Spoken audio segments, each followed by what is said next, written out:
Olá, seja muito bem-vindo ao podcast Itaú Views. Meu nome é Ana Westphalen e hoje o nosso assunto vai ser Bolsa Brasileira, um assunto que tem animado aí os nossos investidores. Bom, para essa conversa eu tenho aqui comigo o Daniel Gever, que é estrategista-chefe do Itaú BBA, e também o Bruno Savariz, que é gestor de ações da Itaú Asset. Tudo bem? Tudo bom. Obrigado pela oportunidade. Obrigada pela participação. A Bolsa aí está batendo recordes e o investidor pessoa física, pelo menos, tem se interessado muito sobre esse tema, né? Principalmente nesse contexto aí de perspectiva de queda de juros nos Estados Unidos. E eu queria aproveitar que a gente tem aqui uma visão do lado de alocação, uma visão do lado de estratégia e juntar aí a cabeça de vocês dois para responder uma pergunta um pouco mais filosófica do que esse momento mais otimista que a gente tem visto, que é a seguinte: a gente pode dizer que existe investimento estrutural na Bolsa Brasileira? Pode começar, Bruno. Bom, obrigado pela oportunidade. Acho que essa pergunta, de fato, ela é bastante filosófica, né? Primeiro, assim, o que é estrutural? É o comprar ação e segurar por quantos anos, né?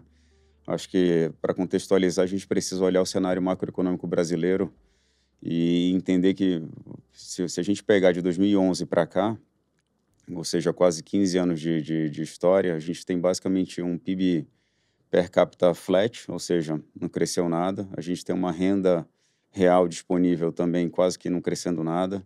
A gente tem 90% da população ocupada ganhando até 5 salários mínimos. Assim, o grosso disso daí é até 3 salários mínimos, ou seja, o Brasil é um país pobre, né? Então, nesse contexto, e além de tudo mais, é um país que ou ele tem juros altos ou muito alto, né? Com alguns lapsos de juros baixos, que foi o que aconteceu ali em 2021. Então, assim, nesse contexto, o que funciona, né? Quando a gente olha nesse longo prazo que aconteceu para trás, o setor financeiro foi muito bem. E aí, obviamente, sempre partindo do pressuposto que a empresa precisa ser uma boa alocadora de capital, ou seja, alocar gerando valor, né? Você tem alguns nomes ali no setor financeiro, como o Itaú, o Banco Pactual, foram, enfim, empresas que de fato conseguiram compor retorno acima da taxa Selic, né? A gente vê coisas como CDI mais 5, CDI mais 10%, mais ou menos.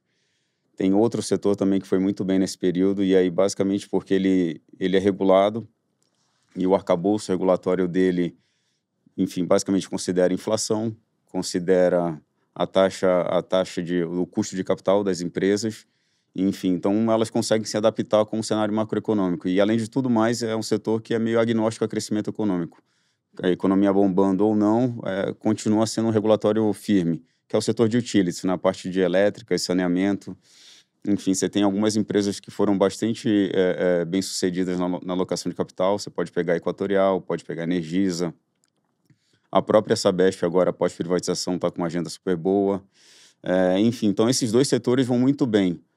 Saiu disso daí, como a gente tem um cenário onde a economia, basicamente, ela ficou estagnada, tudo que é muito discricionário, você já fica realmente num rouba-monte, né? É uma empresa querendo crescer mais do que a outra, mas com o mesmo, tentando explorar o mesmo consumidor que está alavancado, né? E aí, assim, tem empresa que é disciplinada, que consegue, de fato, ir atrás de oportunidades, tentando fazer um retorno acima do custo de capital, e tem empresas que tentam se afobar um pouquinho e fazem alguns M&As. E, assim, se você olha esse histórico mais recente de fusões e aquisições na Bolsa, aí você vai pegar o setor de saúde, o setor de aluguel de carro, o setor de varejo tem N exemplos. Assim, basicamente, todos os M&As não conseguiram gerar valor nenhum, né? Então, assim, realmente foi um rouba-monte muito, muito mal sucedido. Então, no final do dia, o que é estrutural para a gente, que a gente entendeu que funcionou, foi realmente concentrado em utilities e bancos. Óbvio que em outros setores você também consegue garimpar uma ou outra tese que de fato fez um bom trabalho. Mas, via de regra, são esses dois setores. Legal. Guiver, hoje a gente teve o Strategy Day aqui no Itaú. Você teve a oportunidade de receber gestores aí de peso para falar sobre ações, gestores também multimercados. Eu queria saber um pouco de você aí. Como que foi esse evento, o que teve de destaque, mas eu também queria uma avaliação sua sobre a ótica de valuation e fundamento das ações. Legal. Bom, o Strategy Day está na sua terceira edição, a gente faz ele semestralmente. A gente convida gestores de referência do mercado, a plateia é composta por gestores de fundos institucionais, por os clientes private, por alocadores. E a ideia é esse debate de ideias que se tornam boas decisões de investimento. Hoje a gente teve 4 painéis. Primeiro um painel com economistas, segundo um painel sobre alocadores, como alocar na indústria de fundos, e 2 painéis mais extensos sobre bolsa de valores, oportunidades de curto, médio e longo prazo. Eu diria que as 3 principais conclusões, assim, foram: parece que estamos num cenário benigno global em termos de política monetária, ou seja, o Banco Central americano próximo a cortar juros. Isso, historicamente, é positivo para mercados emergentes, por conseguinte, América Latina e Brasil. Acho que o segundo, a questão da alocação de fundos, no painel foi debatido muito que os gestores ativos no longo prazo no Brasil geraram retorno tanto na parte de multimercados quanto na parte de fundos de ações. E terceiro, assim, bolsa, a percepção é que a bolsa está com valuation atrativo, e daí foram mencionados desde o setor elétrico, setor financeiro e alguns calls de economia doméstica e de consumo. Ele mencionou ali da questão bolsa estrutural. A gente tem um relatório que a gente chama que quem são os camisas 10 da bolsa. E basicamente é um relatório quantitativo de fatores, né, multifatorial. Quem tem retorno bom, quem tem um valuation interessante, quem consegue crescer lucro e quem tem volatilidade abaixo da média de resultados. E a resposta vai ficando geralmente no setor de infraestrutura e utilities e no setor financeiro, que são grandes destaques setoriais no longo prazo. Assim como o Bruno falou, claro, aparecem alguns cases que foram destaques no longo prazo. Uma VEG, por exemplo, conseguiu se exportar e crescer além do Brasil. Mas o Brasil, de certa forma, assim, falar que é estrutural, alguns setores foram, outros não. Hoje, a nossa cabeça é que a Bolsa, ela ciclicamente, ela está num momento positivo. Porque quando a gente olha a Bolsa, a gente olha 4 pilares, assim, rapidinho. O valuation da Bolsa brasileira está 8 vezes e meia lucro. O histórico da Bolsa é 10,5, 11. Então, a gente está com 20% de desconto em grandes números. Começou o ano quase 40, 30 e poucos por cento de desconto, num mundo que hoje as bolsas todas subiram. Então, o valuation relativo permanece. O mundo está negociando a um prêmio para o seu histórico e mercados emergentes também negociando com prêmio para o seu histórico. Para mim, o maior indicador que a bolsa está barata, indireto, é a quantidade de recompra de ações. Então, quem mais entende de uma empresa? O CEO, o CFO, o controlador, eles estão recomprando ações da bolsa. Então, o valuation para a gente está interessante. Eu acho que a segunda questão é tendência de lucros.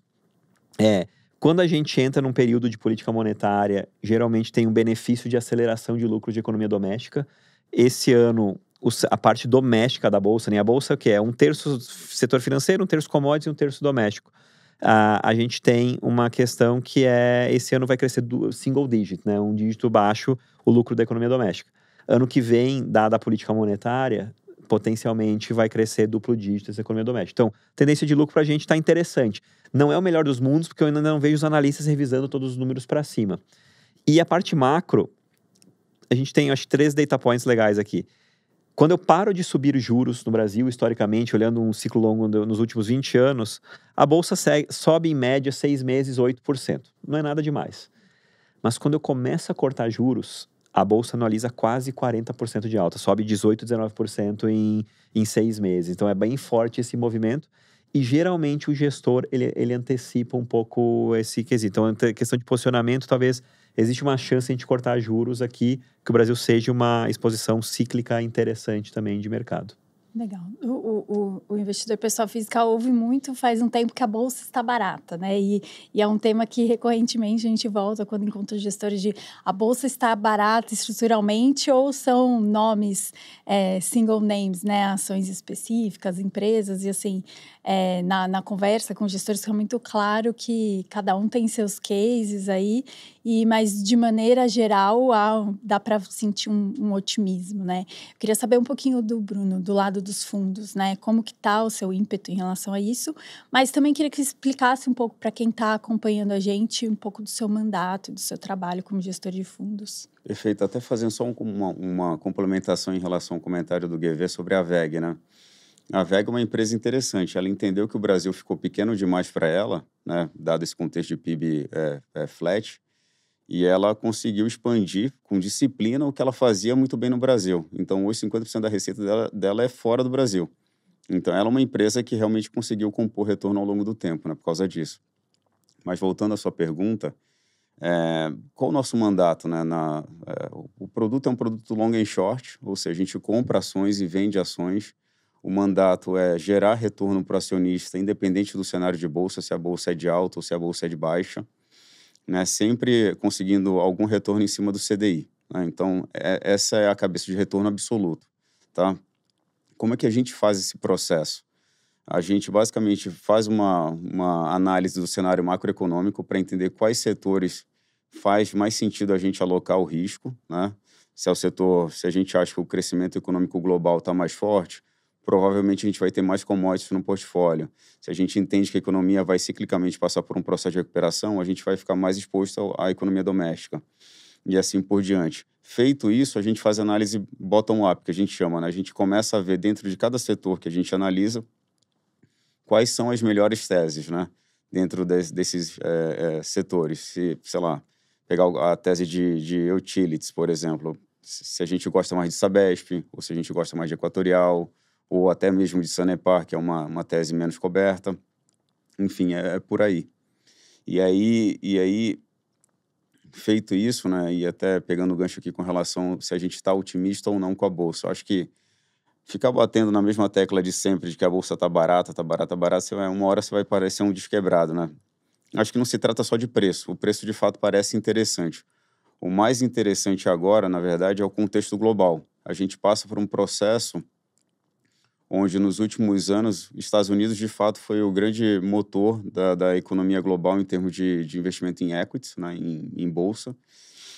Mais recentemente, a gente começou a ver uma certa diversificação. Então, assim, Estados Unidos continua super atrativo, crescimento robusto, etc. Mas a gente começou a ver uma diversificação para outras regiões, Europa e mercados emergentes também.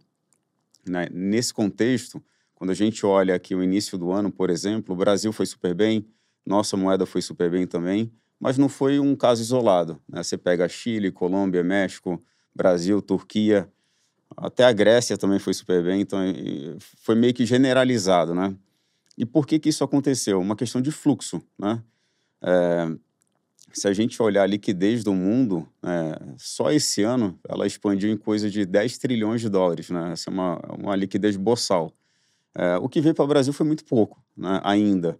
E assim, num aspecto mais amplo da coisa, se a gente engata uma primeira, de fato, num cenário melhor de economia, crescimento mais consistente, estabilidade jurídica e política e etc., o que a gente pode vir a presenciar aqui no Brasil é um cenário de inflow onde a gente tem hoje, atualmente, a participação do estrangeiro em Brasil é 0,4% de um portfólio global, né? Esse portfólio global, chamado ACWI, ele é um mercado de mais ou menos 15 trilhões de dólar. Então, se a gente imaginar que a gente vai voltar para um peso de 0,65, que foi o peso que a gente teve pós-pandemia, 21, 22, ou 1,2%, que foi o peso que a gente teve ali em 18, 19 com o governo do Bolsonaro, ou até mesmo 2%, 2,5%, que foi o cenário lá de trás de 2005, onde as commodities bombavam, o crédito estava pujante no Brasil e etc., a gente está falando de possivelmente até um fluxo de capitais para o Brasil de 1,3 trilhão de real. É coisa que a gente nem consegue tangibilizar o impacto em bolsa, né?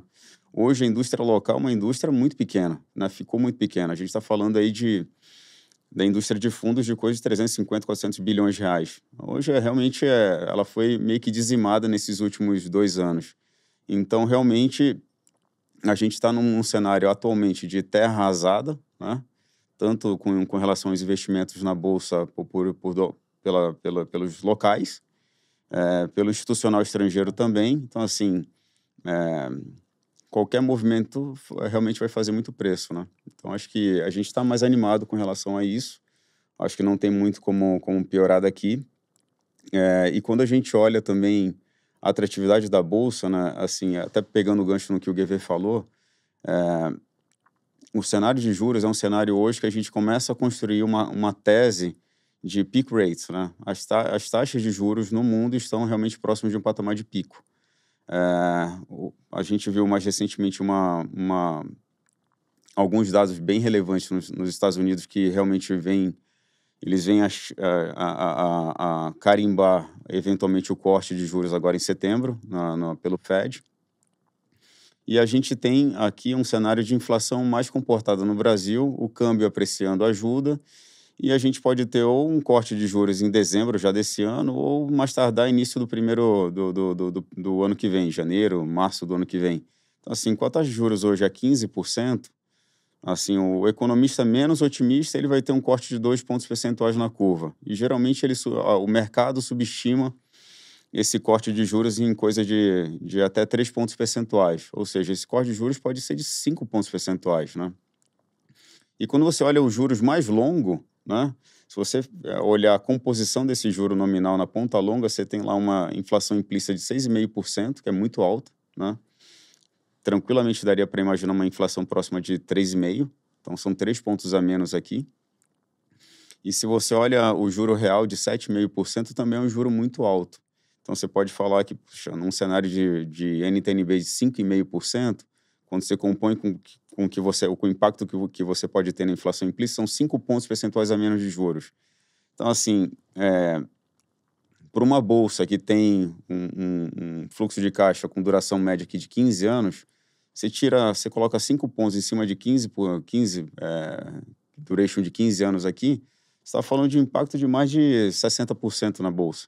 Então, realmente, para a gente olha com bons olhos. A simetria parece muito favorável.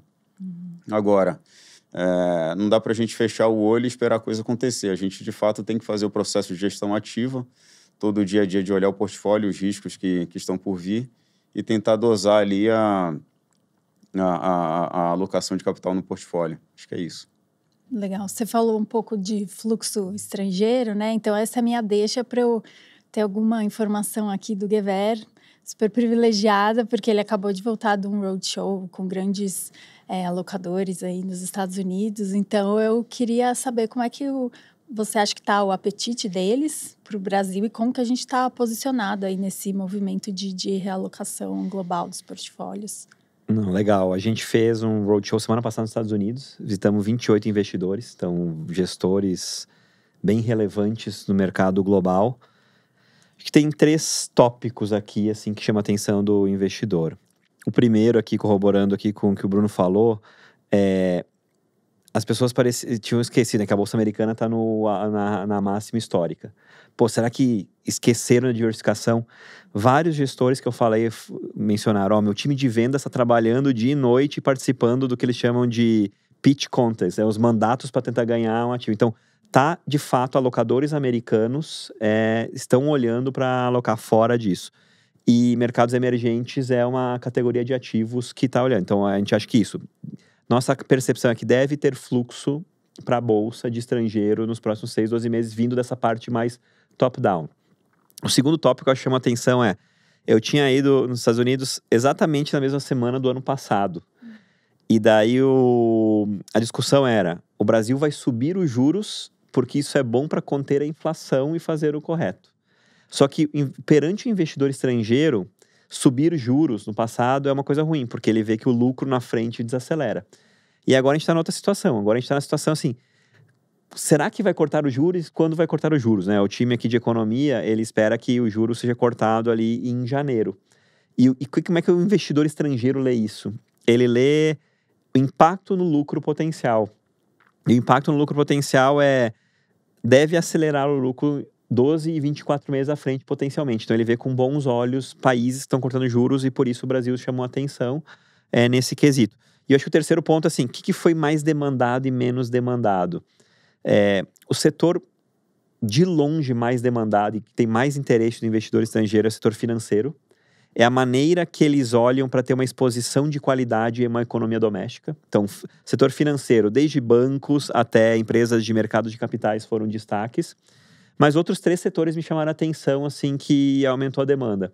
Setor de infraestrutura, não só o setor elétrico que ele mencionou, mas também o setor de concessões rodoviárias e de shoppings começaram a entrar no radar do investidor. Então, infra entrou no radar.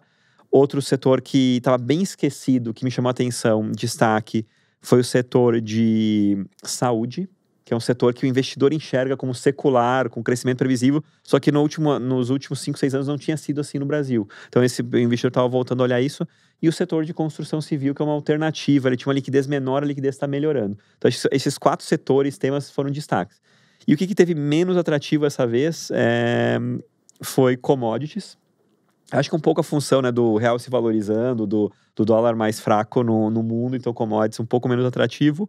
E também o setor de exportadora, setor industrial, que também tem uma questão de dólar, teve menos demanda dessa vez. Sim. Nossa, muito interessante esse recorte, né, de 12 meses atrás e agora, assim, como o cenário mudou bastante e ainda bem mudou favoravelmente, né, para a nossa bolsa.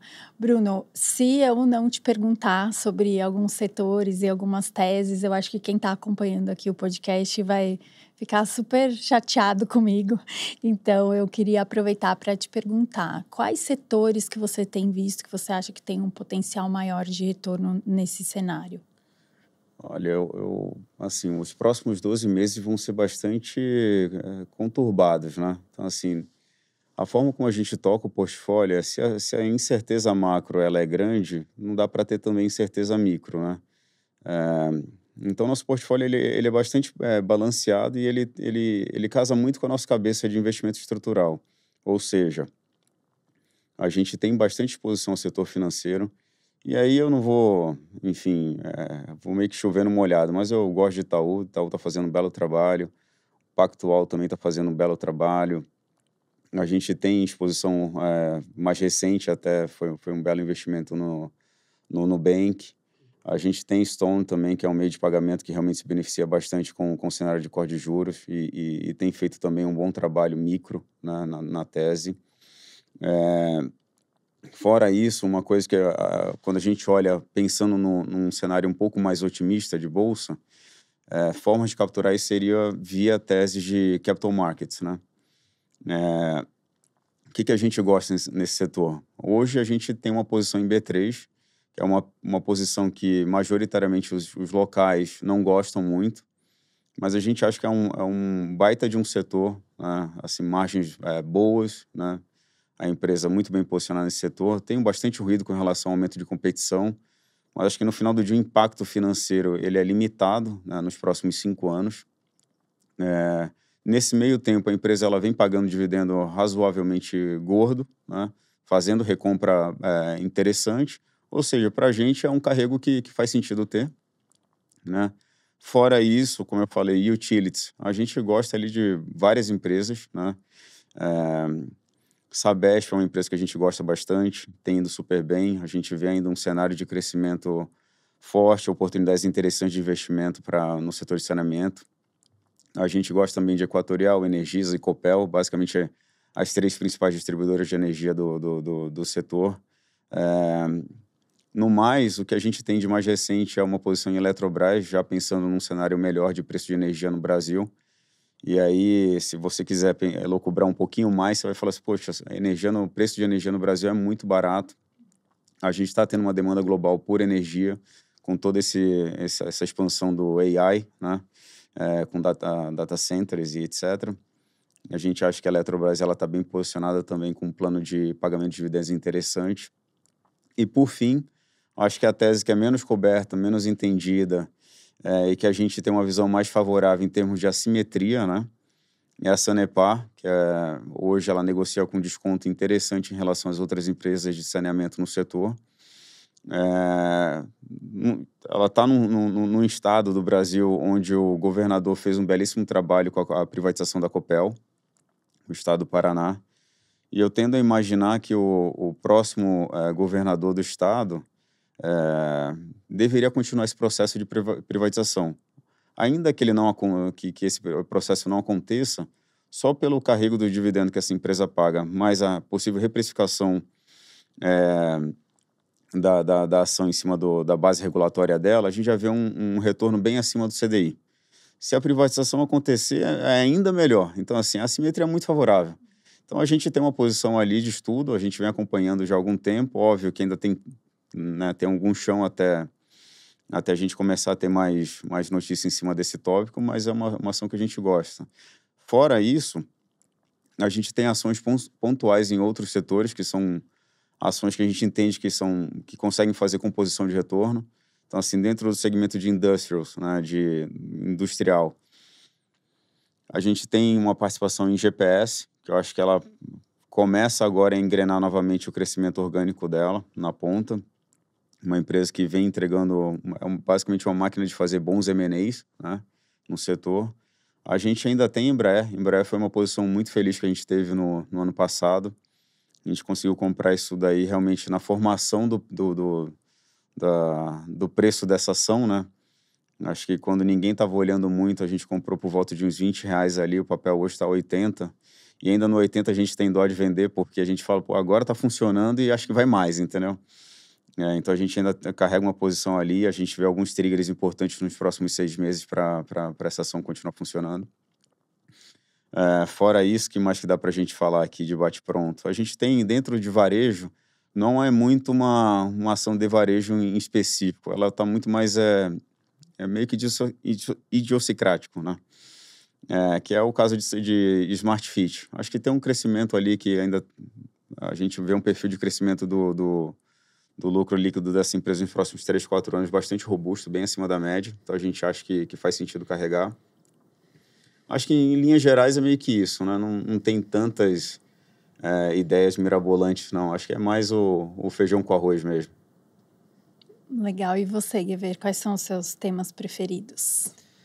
Acho que a gente estava discutindo antes, uma coisa interessante é que o que funcionou no longo prazo parece que ser bom agora.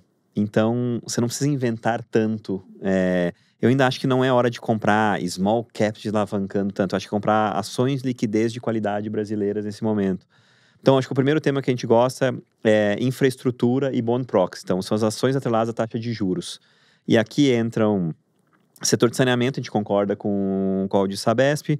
A gente acha Equatorial interessante. A Equatorial comprou o controle da Sabesp e o preço da Equatorial está só 5% acima de quando ela comprou. E a Sabesp praticamente dobrou de preço. Então, acho que tem uma simetria ali interessante. Ela se beneficia de uma queda de juros no Brasil. A gente acha Multiplan, Shopping Center, interessante também. Shopping Center focado mais na parte de alta renda do Brasil. Então, ele é um pouco mais inelástico.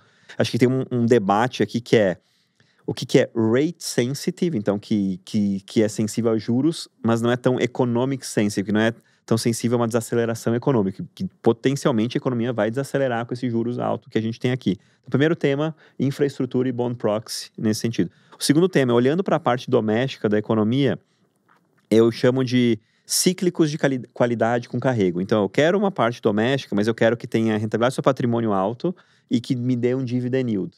E ali a gente tem também bancos, no nosso caso a gente tem e empresas de mercado de capitais também. Então, gostamos ali de BTG e Bradesco aqui no portfólio, que é a recomendação aqui do nosso time do setor financeiro. Temos também setor de construção civil, acho que é uma maneira interessante de se expor com um valuation bem barato aqui nesse tempo. Temos Direcional e Cyrela no portfólio. O terceiro tema é um pouco mais idiosincrático, que a gente chama de líderes de reinvestimento. Aqui eu gosto bastante do setor de saúde. Então, a gente tem Redditor, maior cadeia de hospitais do Brasil, o segundo maior plano de saúde com o Sul-América, executando muito. Aliás, se você olhar nos dados da Bolsa e olhar por papel, quais foram os papéis que os estrangeiros mais compraram nesse ano foi Redditor. Então, compraram mais de R$1 bilhão os estrangeiros aqui no acumulado do ano. E concordo também em GPS. GPS foi uma adição recente no portfólio. A GPS é a maior empresa de serviços do Brasil, né? Ela faz manutenção, limpeza, catering, que é alimentação em empresas. Então, tem uma questão de tendência de terceirização secular. É uma empresa que faz muito bem M&A historicamente, que é raro, assim, case de M&A, assim, e ela tem um retorno muito bom histórico e está conseguindo reacelerar seu crescimento orgânico. Então, esses são 3 temas. E para finalizar, assim, a gente está uma alocação abaixo da média em commodities, porque a gente tem um call que o real não vai se desvalorizar muito, segundo o nosso time macro, mas a gente tem 2 papéis ali que seriam meio que os zagueiros do portfólio. Um é Suzano e o outro é Prio, que é a empresa produtora de petróleo. Legal, formação completa aí. Formação completa. Durante o evento hoje, teve uma pergunta que eu achei muito interessante, que acho que perguntaram para o Florian Baturnek, da Constellation, se a filosofia do Value Investing se aplicaria ao mercado brasileiro, né? Se aplica ao Brasil. E ele deu uma resposta que eu achei muito interessante, que assim, ele falou que no longo prazo ele acha que se aplica, mas que difícil é o investidor conseguir aguentar, né? Ter sangue frio para aguentar, esperar o momento em que colhe-se os frutos aí. Eu queria perguntar de vocês que são gestores profissionais, como que fica a cabeça em momentos, assim, a gente vê que o mercado é cíclico, agora parece que um momento indicando para algo bom, mas como que fica na hora de fazer a gestão do patrimônio e às vezes até o patrimônio de terceiros? Como que vocês fazem para sentar na mão assim e focar na análise estrutural e ser fiel à alocação ideal dentro da cabeça de vocês? Bom, uma ótima pergunta. Acho que é difícil sentar na mão. Até porque, assim, sendo bem sincero, o meu mandato, particularmente, ele é um mandato que ele exige bastante da gestão ativa, né? Assim, não é trivial você bater o CDI, né? Ainda mais quando o CDI é alto. É, né? Um maratonista, né? Exatamente, um maratonista com tênis Nike, bisnaguinha de carboidratos, né? Enfim, realmente o erro nesse ambiente, quando você erra uma tacada, ela custa caro, né? Então, a nossa gestão é bastante ativa. Então, dia a dia a gente está se questionando se aquelas posições elas fazem sentido. Mas o que eu posso fazer é falar que, historicamente, o retorno do portfólio, eu posso ter carregado 40, 50 papéis, mas 10, 15 papéis, de fato, responderam por 85% do retorno. Ou seja, aqueles 10, 15 papéis que eu carreguei ao longo do ano, que eu basicamente fiquei fazendo só o ajuste de tamanho de posição, sem ficar girando muito, realmente foi o que mais deu certo, né? E, via de regra, esses 10, 15 papéis que deram certo são empresas que foram disciplinadas na alocação de capital, se enquadravam direitinho no nosso cenário de macroeconômico, né? Tinham, de fato, um retorno estrutural ali por trás. Enfim, quando você tenta inventar muito a roda, é sinal de que alguma coisa está errada, entendeu? Então, acho que é por aí. Qual que é o segredo seu, Guevara? Conta pra gente. Eu acho que é que nem você vai andar de kart, né? Você vai acelerando e freando. Mas você tem que ter uma espinha dorsal, tem que ter uma convicção de médio prazo, de longo prazo, de que temas de empresas você confia. E daí, você tem essa espinha dorsal, que pra gente é setor de infraestrutura e setor financeiro. Mas daí, quando você vai vendo o ciclo, a gente usa muito uma junção desse tripé. Top-down, bottom-up e quantitativo. Então, quando o top-down tá parecendo que vai ter corte de juros, eu dou uma aceleradinha no portfólio. Eu subo um pouco o beta do portfólio, um pouco das ações mais expostas. Por exemplo, a gente subiu um pouco o beta do portfólio agora, adicionando um pouco de construção civil e alguns players mais domésticos. E, se o mercado vai piorar, tá lá fora, um cenário pior, vamos adicionar um pouco mais de setor defensivo e staples. Então, você vai gerindo isso. E o que ajuda bastante a gente é essa questão quantitativa. Olhar fatores, olhar não só a narrativa da empresa, mas o que os números estão dizendo. Às vezes tem cases históricos, assim, essa narrativa é bonita, a gente vai olhar o número, mas essa empresa aqui não tem ROIC bom, essa empresa não cresceu, essa empresa exagerou o tamanho. Então, tem quebrar um pouco desses mitos, às vezes, da narrativa. Ela é sempre legal contar a história, mas eu acho que a história com o número, ela é interessante. Então, eu diria que essa junção desses essa análise atributos. Interdisciplinar, né? Legal. E assim, para finalizar, né? A gente ano que vem tem um ano eleitoral, temos visto aí muita turbulência no mercado lá fora também. Uma outra pergunta que surgiu, que eu achei bem interessante, é se vocês têm uma sugestão de uma ação que seja antifrágil, ou seja, pela teoria do Nassim Taleb, uma ação antifrágil é aquela que consegue se fortalecer no momento de choque, né? Eu queria a sugestão de uma ação antifrágil do Bruno e do Guevara. Pergunta difícil, né? Eu iria responder... A gente testou e olhou vários ciclos econômicos e o setor elétrico e infraestrutura funcionou bem. Assim, não dá para dizer que é antifrágil, mas ele é protegido por inflação. Então, se a inflação piora muito no Brasil, você tem um repasse ao longo do tempo. Mas ele tem um duration de certa forma, longo, dependendo da empresa de setor de infraestrutura. Então, se a curva de juros cai, ele se beneficia desse duration. Então, ele consegue atacar nos dois lados. Assim. Então, para mim, o setor de infraestrutura, setor elétrico, funcionou nos últimos 20 anos como bem nesses momentos. Eu acho que não dá para discordar do GV. Você tem que focar em setores onde você, de fato, tem um ativo real. E aí você vai olhar para o setor de utilities, no setor elétrico, tem isso. O setor de malls, né, tem isso. O setor de concessões rodoviárias também tem isso. Até uma das ações que eu não mencionei aqui é a Motiva, que a gente, por muito tempo, eu analisei essa ação. Já fui analista dedicado de infraestrutura no passado, né? E foi interessante ver a nova gestão da empresa fazendo processo de saneamento do portfólio, realmente focando back to basics, focando só em rodovias, né, em mobilidade urbana. Eu acho que essas ações elas compõem bem o portfólio para uma tese antifrágil. Maravilha. Bom, super obrigada pela análise de vocês, pela participação. Queria agradecer você que ficou acompanhando a gente nesse episódio.